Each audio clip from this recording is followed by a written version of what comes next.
ময়মনসিংহ মহাসড়কের বেহাল দশার কারণে এই রুটে ট্রেন যাত্রীর সংখ্যা বেড়েছে 2 থেকে 3 গুণ।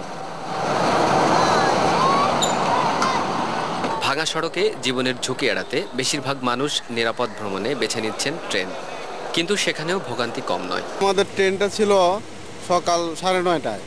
হ্যাঁ, ট্রেনে মানে আমরা আসছি, আইসা দেখি ট্রেন নাই। আগে বাসে যেতাম, রাস্তা খারাপ তো এই জন্য ট্রেনে যাচ্ছি। বাসের অবস্থা তো, রাস্তার অবস্থা খুব খারাপ, যে কোনো সময় গাড়ি উল্টে যেতে পারে এই অবস্থা।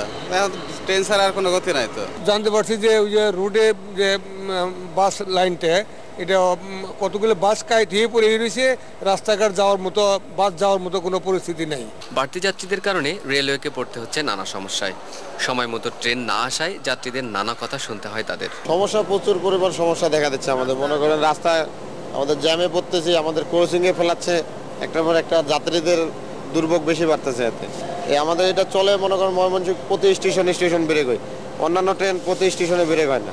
আগের তুলনায় অনেক বেশি বেশি, যেমন যদি 100 থাকে এখন 200, এরকম যাত্রী বেশি হয়ে গেছে, সিটের সমস্যা। এ ব্যাপারে জানতে চাইলে কমলাপুর স্টেশনের ম্যানেজার শীতাংশু চক্রবর্তী কথা বলতে রাজি হননি। র্যাব পুলিশের ভয় দেখাতে। আমি ক্যামেরাটা বন্ধ করতে বলেন, আপনি বলছেন না ওখানে যেতে, আমি বলছি না, আমি বলছি ওখানে। Shafiqul Islam, channel I, Dhaka.